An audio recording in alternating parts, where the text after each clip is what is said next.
Bueno, desde el pasado día viernes se está celebrando la Semana Invencible en Santa Fe. Esto tiene que ver, por un lado, con un nuevo aniversario de la fundación de la ciudad de Santa Fe. Estuvo el gobernador de la provincia, como ocurre cada año, en Cayastá, donde fue el emplazamiento original de Santa Fe. Y también se está celebrando la figura del brigadier general Estanislao López. Y como ocurre cada año, para esta fecha, hay presentaciones, y una de ellas es la de uno de los historiadores que siempre consultamos, como es el licenciado Gustavo Battistoni, que nos atiende y que va a estar haciendo una presentación el próximo día jueves.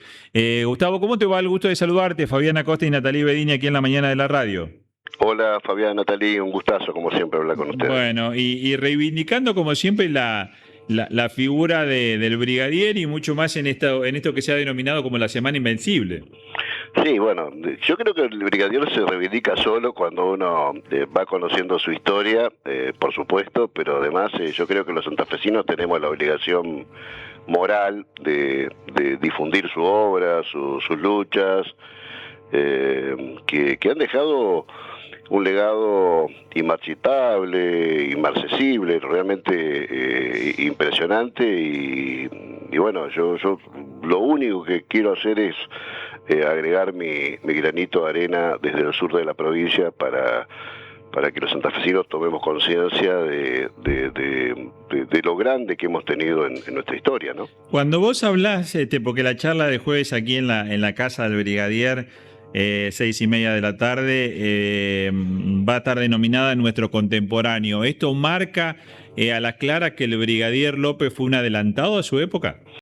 Por supuesto, porque cuando hablamos de federalismo en Argentina hay que pensar en López. Cuando hablamos de la defensa de la soberanía de la Argentina sobre Malvinas, estamos hablando de la denuncia que hizo López con Cuyen en febrero de 1833, al mes de la ocupación británica. Cuando hablamos hoy en día de la educación, tenemos que recordar que el último acto gubernativo del brigadier fue la creación de una escuela para mujeres, para que las chicas de la provincia tengan las mismas oportunidades que los varones. Es decir, todo lo que hizo López tiene una actualidad a 200 años casi de su partida muy importante. Y es un legado que a veces otras provincias o otros lugares no tienen. Y nosotros lo tenemos en la provincia de Santa Fe, con López, con Domingo Cuyen, con Amenábar, con Francisco Antonio Candiotti, que fue nuestro primer gobernador, un artiguista, un hombre ligado a José Gervasio Artigas. Es decir, tenemos un acervo, un cúmulo de historia provincial que nos tiene que enorgullecer, y yo creo que tenemos que hacer permanentemente memoria, porque esa memoria nos tiene que dar ejemplaridad. Yo a veces cuando doy mis charlas y por ahí los chicos me dicen, bueno, pero no tenemos referentes. Bueno, no tenemos referentes porque no se los enseñan. Digamos, uno de los grandes problemas de nuestra cultura y de nuestra educación es que solamente Belgrano es el creador de la bandera, y Belgrano fue un educador, fue un economista notable. San Martín solamente es el hombre que pasó en los Andes, y no, era un intelectual que hizo pasar su biblioteca privada a Chile, y esa biblioteca fue la base de la actual Biblioteca Nacional de Perú. Es decir, eran hombres de múltiples talentos, pero bueno, hay que explicar cuáles fueron esos múltiples talentos, y en el caso de Estanislao López pasa exactamente lo mismo. O sea, a veces se lo deja en el bronce como un luchador, un guerrero que lo fue notable, pero tiene muchos aspectos sumamente positivos desde el punto de vista institucional, desde el punto de vista moral. Fue un hombre enormemente austero, formado por los franciscanos. Es decir, hay una ejemplaridad en Estanislao López tan importante, que nosotros los santafesinos, si queremos tener un futuro próspero, y si queremos volver a tener esa provincia que fue en un momento la primera provincia del Río de la Plata con Estanislao López, tenemos que recuperar esos valores, creo yo. Licenciado, en ese sentido, creo que, perdón, Hay algo que nos caracteriza como santafesinos y sigue sucediendo, y es nuestra lucha contra el centralismo porteño. A mí me gustaría que repasemos cuál fue el rol del brigadier frente a la caída, podemos decir, del poder central hacia 1820. ¿Por qué es uno de los principales líderes del federalismo?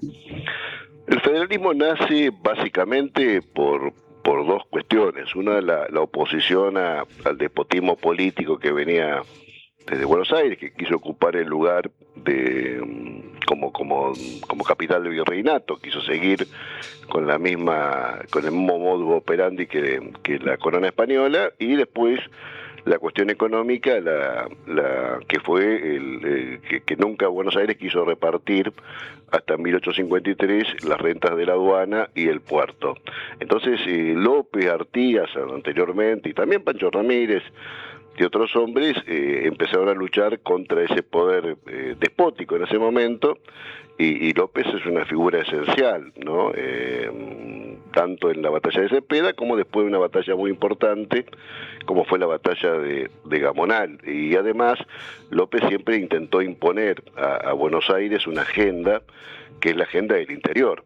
Muchas veces estamos discutiendo del interior de la República la falta de oportunidades o derechos desde el poder central, y López luchó contra eso, ¿no? Y no solamente eso, porque el federalismo no solamente es una cuestión ligada al aspecto económico, hay un federalismo cultural, incluso un federalismo informativo. Nosotros los santafesinos estamos atiborrados de información que nos llega desde los grandes medios de difusión de la capital federal, y a veces no sabemos lo que pasa en el pueblo de al lado, o lo que en el sur de la provincia no sabemos bien lo que pasa en Santa Fe, y sí, a veces conocemos o sabemos de un choque en la ciudad de Buenos Aires. Bueno, toda esa lucha por el federalismo, por la distribución de poder en la República Argentina, por el equilibrio entre las provincias y el poder central, están en la lucha de Estanislao López, y de ahí su contemporaneidad, su actualidad, ¿no? Usted recién hablaba acerca de, bueno, las características, podemos decir, de San Martín, de Belgrano, en una época bastante particular, en donde también su formación tenía que ver con sus familias, con sus vínculos, y es también lo que le quiero preguntar sobre nuestro brigadier. ¿Cuáles eran los vínculos familiares y personales que influyeron en su formación y reconocimiento como líder y caudillo de nuestras tierras? Bueno, López fue una persona, por supuesto, ligada profundamente a su familia, muy religioso. La religiosidad en López cumplió un rol muy importante, muy austero, muy valiente, una persona muy valiente, una persona que yo puedo decir que era un estadista, porque a pesar de haber tenido poco estudio formal, él a los 14, 15 años tuvo que dedicarse a la pelea en la frontera norte, sabía escuchar, o sea, se rodeó de un grupo de personas muy importantes, como Cuyen, como Leiva, como el padre Amenábar, y tenía la capacidad de escucha, y tomaba decisiones a partir de este consejo que le daban personas que tenían por ahí una formación intelectual más holgada. Y eso es un rasgo que hay que también reivindicar, porque a veces hay uno de los grandes problemas que a veces tienen los gobernantes es que se cierran en sus conceptos, y López tenía esa capacidad de escucha y de tomar decisiones a partir de las prudentes e inteligentes los inteligentes comentarios que le daban a aquellos que lo rodeaban, ¿no? Gustavo, vos hablabas hace un rato en cuanto a lo avanzado que fue en algunas determinaciones de gobierno. El brigadier López, hablabas de que le dio un rol importante al tema de la mujer. Hoy más temprano hablábamos del tema de la nueva bandera que tiene aquí la ciudad de Santa Fe, y bueno, la referencia inevitable a lo que es la bandera de la provincia. Natalia hacía referencia a la lanza, a las flechas. ¿Cómo fueron las políticas del brigadier López respecto de la integración de los pueblos originarios? Mira, ahí hay una situación de conflicto con los pueblos originarios, pero a veces no tomamos conciencia también de que los pueblos originarios eran bravíos y guerreros Claro. y estaban en permanente conflicto. Hubo una política de adaptación en muchos casos, ahí tienen San Jerónimo de Sauce Ujú. como una expresión de eso, pero también hubo conflictos permanentes y a veces hubo situaciones de mucha violencia, eso no hay que negarlo. Ahora bien, el tema de la bandera, que permanentemente se vuelve siempre sobre el tema Sí. de la flecha hacia abajo y la lanza hacia arriba, esa es una expresión que está en la primera biografía santafesina, que es la de la saga, de que a mí siempre me dio la impresión de que más tenía que ver con la idea de unidad de la provincia, tanto de criollos como de indígenas, y además esa cruz está en la cruz de la bandera del País Vasco, en la bandera escocesa, no es tampoco una particularidad Claro. de la provincia de Santa Fe. Yo creo que a esta altura del partido se podría discutir, porque hay gente que realmente esto le pesa, hay interpretaciones sobre la cuestión, pero me parece que no tiene nada que ver, porque además no viene de López, sino que ya en la época de Mariano Vera estaba en el sello de la provincia, Claro. pero en el bastón de mando de López está al revés, digamos, están la Mira. flecha para arriba y la lanza para abajo. Entonces, acá hay mucho para interpretar y a veces de distintos sectores se le da un sesgo que saca la discusión un poco del fondo, ¿no? También ahí hay una cuestión que subyace y es la relación que tenía el brigadier con José Gervasio Artigas, justamente, en donde quizás algunas de las cuestiones o diferencias de criterio tenían que ver con esto de la relación con los pueblos originarios y otras cosas, pero ¿querés contarnos un poco de qué databa esa relación entre el brigadier Estanislao López y José Gervasio Artigas y por qué quizá trascendió mucho más el liderazgo de López? Bueno, no tengo noticias. Bueno, primero hay que recordar que Artigas también era un blandengue, él también combatía contra los indígenas. Después buscó una política de incorporación mucho quizás más amplia, ¿no? Pero eso estaba también en Artigas. Bueno, López combatió primero contra Artigas, pero Artigas se dio cuenta en el cautiverio, ¿no? López que Artigas tenía razón con respecto a los valores que defendía y a partir de ahí abrazó el ideario artiguista que López defendió hasta el final de su vida.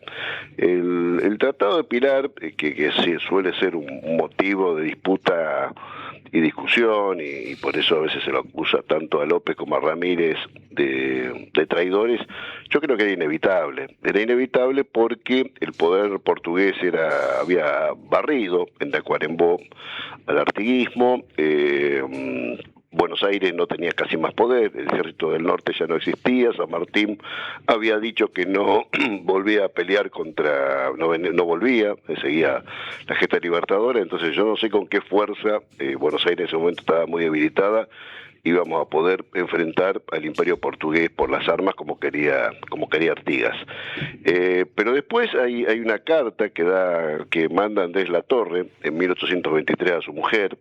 Andrés Latorre fue quien acompañó a Artigas, de la mano derecha de Artigas, de la batalla de las Piedras hasta el exilio paraguayo, donde le dice a su mujer que está en Santa Fe, que López está esperando que venga Artigas, es decir, nunca hubo una animadversión de López hacia Artigas. Sí hubo una diferencia de interpretación sobre lo que pasó en 1820, que me parece que en ese sentido tenía razón López.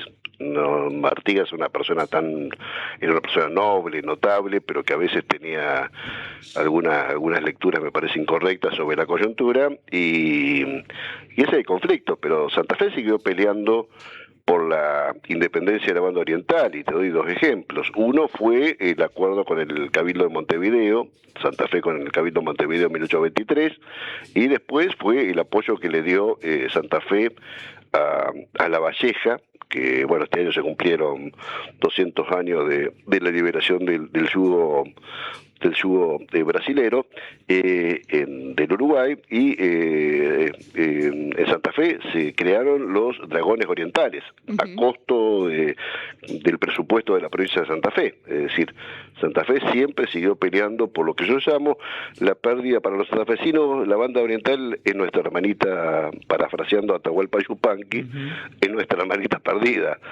porque Santa Fe luchó permanentemente. Si hay una provincia que luchó por recuperar la banda oriental de las Provincias Unidas, fue Santa Fe, ¿no? Y López.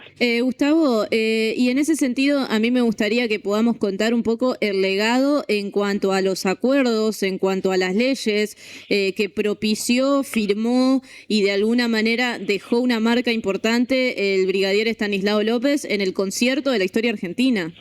Mirá, cuando Urquiza hizo leer su discurso, pues no lo hizo leer porque estaba peleando, en ese momento tenía un conflicto, su discurso para la constituyente de 1853, en ese discurso dice claramente que las provincias que firmaron el Pacto Federal del 4 de enero de 1831 ya podían descansar. Ya el objetivo de las metas establecidas, que era básicamente la organización nacional, ya podían descansar de ese acuerdo. Bueno, ese acuerdo tuvo a Estanislao López como creador fundamental, o sea, fue el gran defensor de ese pacto federal, y además de la creación de una comisión representativa que llamara a una asamblea organizativa nacional. Rosa se opuso hasta el final de su vida, y Santa Fe, a partir de ese pacto federal, como antes había sido el Tratado del Cuadrilátero, como había sido el Tratado de Venegas, y la Convención Nacional de 1828, que lamentablemente fracasó en Santa Fe por el fusilamiento de Dorrego, bueno, nadie peleó más por esa institucionalidad nacional que Estanislao López. Datos random, tenía una cabeza en una jaula. ¿Quién era y por qué? No, eso es todo un mito, que le mandó a cortar la cabeza. Eso lo hizo Rego en Córdoba. Bueno, después, además una práctica de la época también, cuando... yo te voy a dar dos datos. Belgrano, así que parece tan apacible, cuando dos españoles que habían peleado contra las fuerzas patrias, él los liberó después de la batalla de Tucumán, y les dijo, bueno, ustedes no tienen que pelear de nuevo contra la fuerza de la patria. Estos españoles lo volvieron a pelear, los capturó Belgrano y lo hizo fusilar por la espalda y le hizo cortar la cabeza. Es decir, era una práctica bastante habitual de la época, y me parece que no desmerece la figura de López, que bueno, la hizo colgar ahí, pero me parece que era una práctica de alguna forma habitual de dar una elección o un mensaje a los enemigos de la invencible provincia de Santa Fe. Gustavo, como siempre, agradecerte la gentileza. Vamos a estar compartiendo con vos el próximo jueves. Recordamos la invitación allí en la Casa del Brigadier. Bueno, 18:30, ahí en la Casa Museo, creo, Avenida López, y la otra calle, no me acuerdo, 9 de julio. 9 de julio y 9 de julio, sí, 9 de julio y General López. Perdónenme, pero yo soy acá de la Está Pampa bien. Húmeda. Así que bueno, les mando un gran abrazo. Gracias por la invitación siempre, y muy cordial los dos. Estamos en contacto. Gustavo Battistoni, historiador. Algunos dicen el historiador de cabecera del gobernador de la provincia. Me encanta, me encanta. Que lo sigue atentamente, además de allá del sur de la provincia. El jueves va a estar presentando nuestro contemporáneo. Es la charla, además de su libro, aquí en la Casa de Brigadier, el jueves a partir de las 6:30 de la tarde. Estoy mal de la garganta, pero es muy lindo el museo, cómo ha quedado después de la restauración que tuvo hace muy poco, y se puede observar esto que decía el licenciado Gustavo, porque se ve la austeridad con la que vivía el brigadier Estanislao López y su familia, que eran una familia notable de la ciudad de Santa Fe. Y también uno se pregunta, si tendríamos que poner una cabeza en una jaula, ¿de quién sería? ¿Cuál sería?